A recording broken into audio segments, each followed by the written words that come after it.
warahmatullahi wabarakatuh. My name is Muhammad Izza bin Abdullah. I'm from Section 7, and today I want to present my minor project, which is mechanical bore release.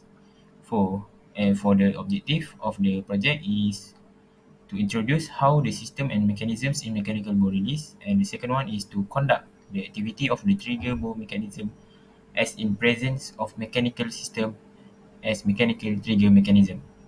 So we go to the next part, which is the properties of mechanical bore release.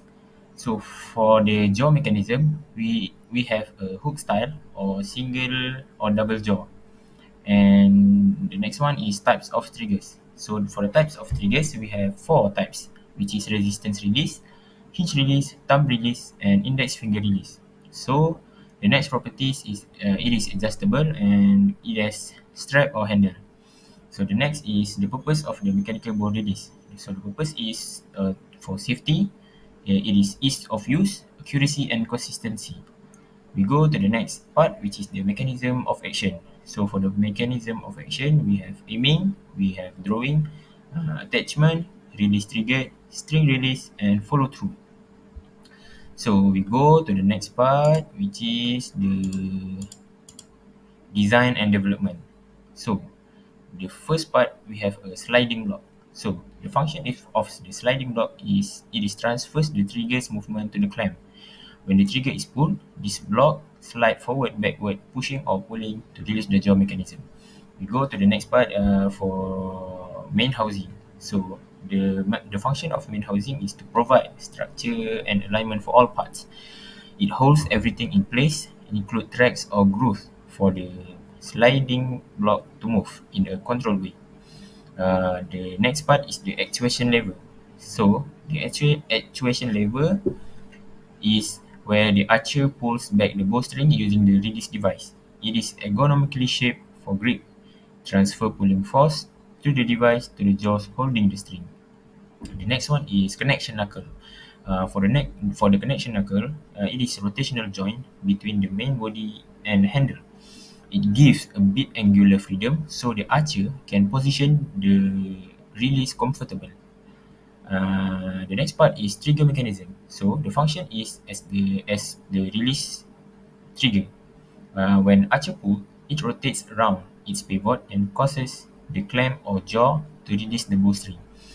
The next part is screw, and the screw is to provide pivot points for rotating parts and secure component connection. And the last part is clamp or jaw.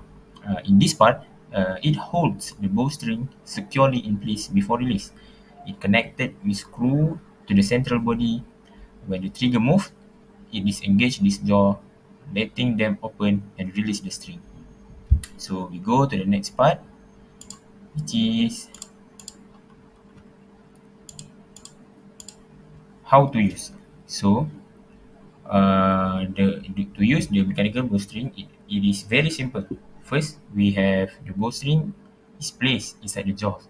Next, the sliding block holds the jaw shut. The archer pulls the blue handle. The blue handle is the end of the mechanical jaw handle. So the next is when ready to shoot, the trigger is pulled. And when the trigger is pulled or release the sliding block, letting the jaws open. And then the bowstring is released cleanly, propelling the arrow. So there are many types of material used in this device, which is first one for the clamp jaws, we use stainless steel. And the next part is trigger mechanism, we use spring steel. For the sliding block and main housing, we use aluminium. For screws, we use stainless steel, and handle and connection knuckle, we use aluminium.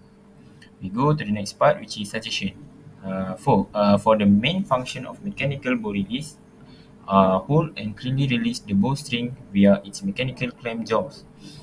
It is improving accuracy by minimizing finger torque on the string. So the adaptability change required.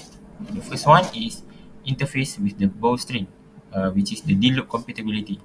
We can add a radius edge or chamfer to prevent wear on the D-loop. So the second one, for grip interface, which is risk of handheld use, the wrist adapter, we can add it. You add a screw-in adapter mount to connect wrist strings. And the next one is safety mechanism. For the safety mechanism, we can add a safety lock or latch to prevent accidental release. And the next one is low weight adaptability.